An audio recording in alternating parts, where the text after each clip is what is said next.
mendapatkan ini kan absorbensinya ya. Absorbensinya pada kadar 2 pada kadar sampai kadar 0 ya. Ini nanti harus Anda kurangi dulu absorbensi ini dengan absorbensi 0. Jadi meskipun 0 tidak ada apa-apa di dalamnya, tidak ada protein, tetap dia bisa semburan itu memberikan fluoresensi sehingga tetap ditangkap sebagai suatu angka ya. Maka angka yang sesungguhnya dari satu kadar protein tertentu ini kan standar ya. Nah, maka di sini standarnya adalah 1,2 sekian, 1, ini sekian. Jadi rata-rata dulu, kemudian dikurangi belangko. Belangko itu yang 0 ini ya, kadar 0, atau kalau dalam setnya ada kadar belangko harus dikurangi dulu rata-ratanya ini, rata-ratanya belangko. Jadi nanti asisten juga bisa menunjukkan kalau belum jelas ya. Jadi ini kurangi rata-ratanya ini ya. Ini dikurangi rata-ratanya ini sampai selesai. Kemudian kita membuat seperti ini lagi. Ini adalah kadar, ini adalah absorbensi. Kemudian kita buat kurva standar ya. Ini terus insert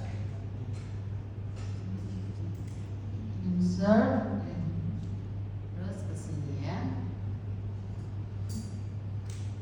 Nah, kemudian ini dibuat trend line.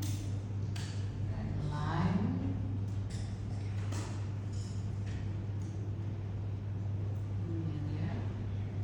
More aja. Nah, ini sudah keluar. Ininya mana?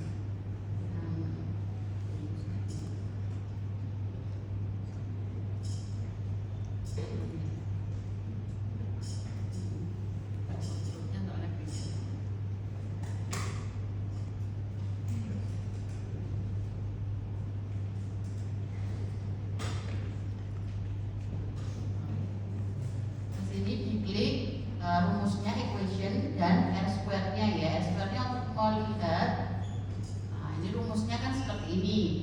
Nah kemudian R square-nya ini untuk melihat korelasi, koefisien korelasinya. Apakah pipetting kita udah benar? Kalau dia R square-nya lebih dari 0,99 berarti ini sudah baik ya. Ini sudah bisa menjadi kurva standar yang baik ya, untuk menentukan berapa sih kadar proteinnya. Nah, nanti cara menghitung kadar protein berarti ini kan yang ke sana ini adalah kadar ya, yang ke sini adalah absorbensinya ya. Berarti nanti kadarnya adalah X kan? Nah, berarti nanti sampelnya dimasukkan rumus, di sini absorbensinya sebagai Y. Berarti absorbensi dikurangi ini konstanta 0,0321 dibagi 0,538. Itu nanti Anda akan ketemu kadar dari sampel yang Anda periksa, kadar proteinnya berapa ya. Sudah samakan seperti Elisa kemarin. Setelah itu Anda akan menghitung aktivitas enzim. Sini tadi Anda sudah melihat ya di sana ya, bahwa aktivitas enzim itu akan naik terus pada saat penambahan substrat itu ya. Tidak mungkin dalam 5 menit pertama itu sudah mencapai puncak ya. Jadi kita ikuti sampai dia mencapai puncaknya ini pada menit keberapa.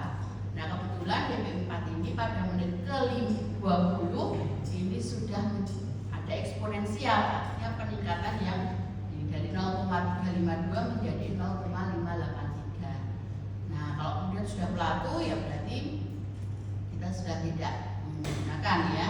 Nah, maka di sini yang kita akan hitung adalah perbedaan antara aktivitas 5 menit dengan 20 menit ini berapa. Ini kecil ya, bisa saya perbesar juga ya.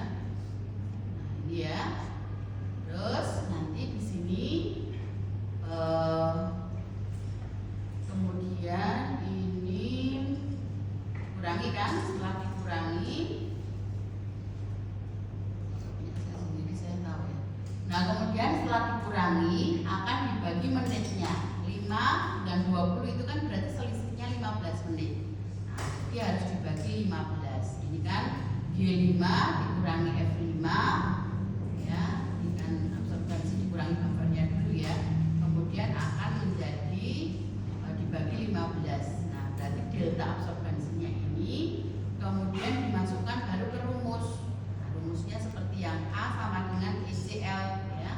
Maka C sama dengan A dibagi C, A dibagi del E dan kali L ya, itu konstanta ya. Jadi, tapi absorbansinya ini masih dikalikan 0,1 karena 0,1 itu adalah jumlah sampel dalam sumuran itu 10 mikrolit aslinya. Nah, nanti kan ditambahkan substrat, ditambahkan apa macam-macam itu ya, PPS dan lain sebagainya, itu kan kemudian volume totalnya 100 mikrolit ya. Jadi aslinya sampelnya kan hanya 10 mikrolit. Maka ini berarti sampelnya aslinya cuma 0,1 ya. Jadi dikalikan 0,1 dibagi konstantanya ini 9,45, panjang dari sumuran ini 0,01. Jadi hasilnya adalah aktivitas enzim unit per mili sampel. Nah, setelah itu kita kalikan dilusinya. Dilusinya berapa kali? 5 kali. Jadi dari sampel aktivitas enzim ini kan masih aktivitas yang sudah dilusi. Berarti aktivitas aslinya kan harus dikalikan 5 kalinya. Tadi dilusi 5 kali. Kemudian nanti aktivitas aslinya ini nanti harus dikalikan dengan konsentrasi proteinnya ya. Jadi baru menjadi miligram per mililiter. Tadi konsentrasi proteinnya berapa? Nah, ini nanti bagi ya. Jadi nanti kan tadinya total berarti per miligram per mililiternya itu aktivitas enzimnya ini. Jadi yang tadi di sini ya dibagi dengan miligram proteinnya yang didapatkan. Ini nanti hasilnya miliunit per miligram protein. Sudah tidak per menit ya, karena dia sudah di-adjust lagi. Jelas ya, nanti template-nya ini bisa dipakai karena sudah ada rumusnya. Ini kenapa dikali 1000? Ya karena nanti satuannya pertama kan unit menjadi miliunit, jadi harus Anda kalikan di sini. Ya, nanti nggak kalau gitu kan sulit toh nanti mau membuatnya, jadi ya nanti dikalikan dalam ribuan. Jelas? Belum jelas? Belum jelas? Yang mana yang belum jelas? Kalau yang kuantifikasi protein sudah tahu ya. Ini mau diulang. Jelas belum? Nanti Anda harus hitung dulu laporan. Ya. Asisten sudah tahu ya? Caranya ya. Nanti bisa diajari asisten ya yang belum tahu prinsipnya seperti ini. Tapi karena waktunya sudah